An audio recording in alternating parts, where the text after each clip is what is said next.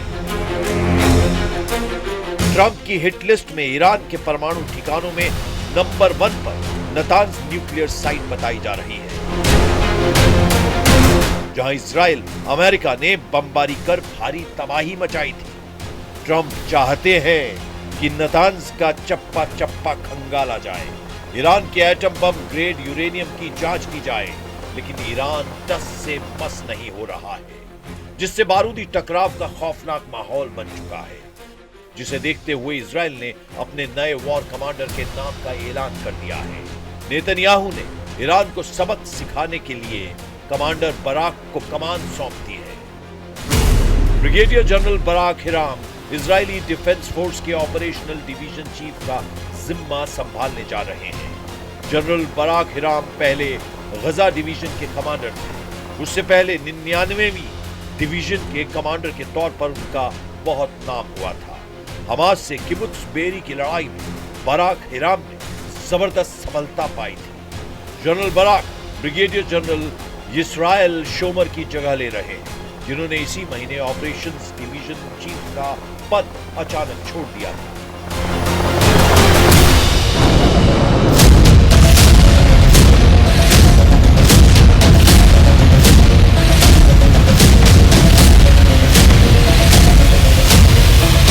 IDF की operations division युद्ध, emergency और डेली ऑपरेशंस का काम तेल अवीव में किरिया हेडक्वार्टर की निगरानी में संभालती है, जिसका सीधा कनेक्शन PM नेतन्याहू से रहता है। इस बार इजराइल का इरादा ईरान की ज्यादा से ज्यादा एटमी साइटों को तबाह करने का है। लेकिन ईरान के एटमी अड्डों को बर्बाद करने की अब तक जितनी भी कोशिशें हुई हैं, उनका कोई खास असर दिखा नहीं है। लेकिन अमेरिका इजराइल से ईरान को सिर्फ एटमी खतरा नहीं,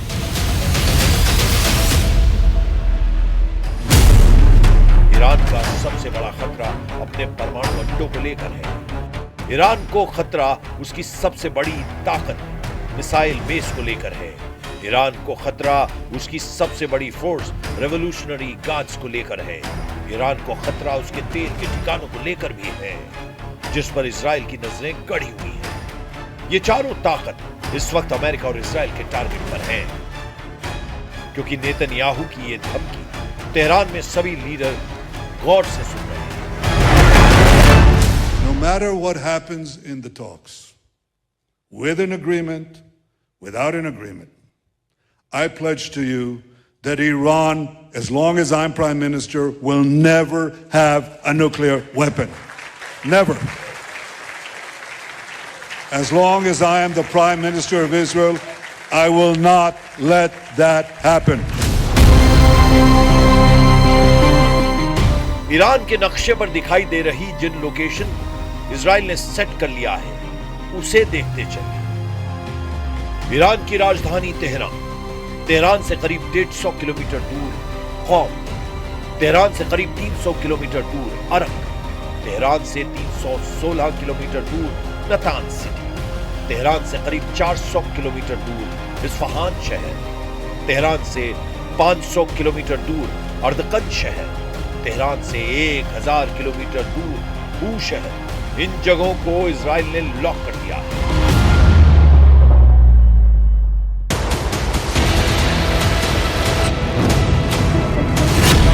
ईरान के इन 7 शहरों की शक्ल गजा जैसी बनाने के लिए इजराइल रेडी है।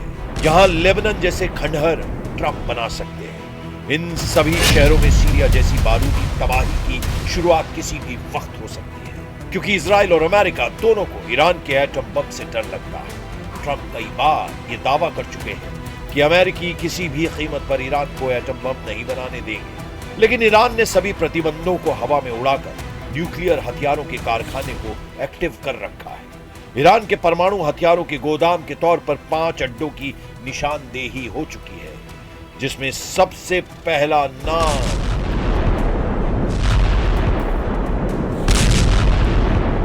नतांज न्यूक्लियर साइट का है। नतांज में ईरान का सबसे बड़ा यूरेनियम संवर्धन प्रोग्राम चलता है। ईरान की राजधानी तेहरान से लगभग 300 किलोमीटर दक्षिण में नतांज इस्फहान सूबे में है, जहां 2 प्लांट लगे हैं। पहला underground fuel enrichment plant FEP और दूसरा upper pilot fuel enrichment plant PFEP। Natanz nuclear site का पता साल 2002 में ही चल गया था। इजराइल ने नतांज साइट को कई बार निशाना बनाने की कोशिश भी की है।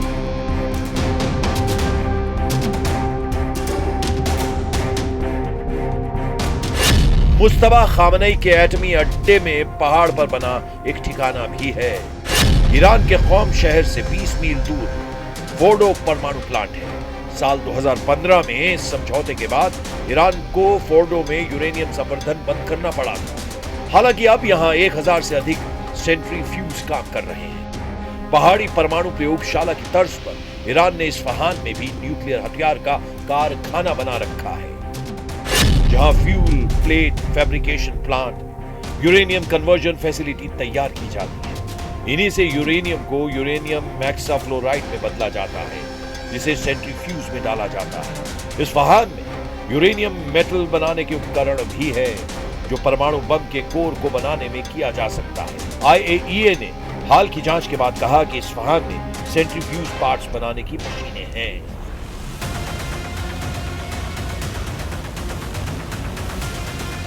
ईरान के 3 बड़े एटमी सेंटर के साथ कई सीक्रेट ठिकाने हैं, जिनकी चर्चा कम होती, इनके नाम भी जाने। ईरान ने अरक न्यूक्लियर साइट का नाम बदलकर खुंदाब कर दिया है, जहां प्लूटोनियम का उत्पादन का आरोप लगाया जाता है, जिसका इस्तेमाल परमाणु बम के कोर को बनाने में किया जा सकता है। ईरान का इकलौता परमाणु ऊर्जा संयंत्र वो शहर में है, जो रूसी ईंधन से चलता है, जिसका इस्तेमाल ईरान बिजली बनाने के लिए करता है।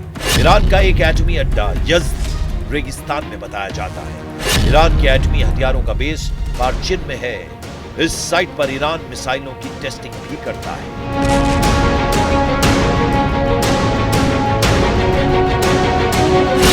इनके अलावा खामनेई की एक एटमी लैब राजधानी तेहरान में भी है, जिसे तेहरान रिसर्च सेंटर का नाम दिया गया है। इजराइल मानता है कि ईरान ने एटमी हथियार बना रखे हैं, उन्हें सीक्रेट लोकेशन पर छिपा कर रखा गया है। ईरान के एटमी हथियारों की रेंज में पूरा इजराइल आता है, इसीलिए नेतन्याहू किसी भी तरह का रिस्क लेने के लिए तैयार नहीं है।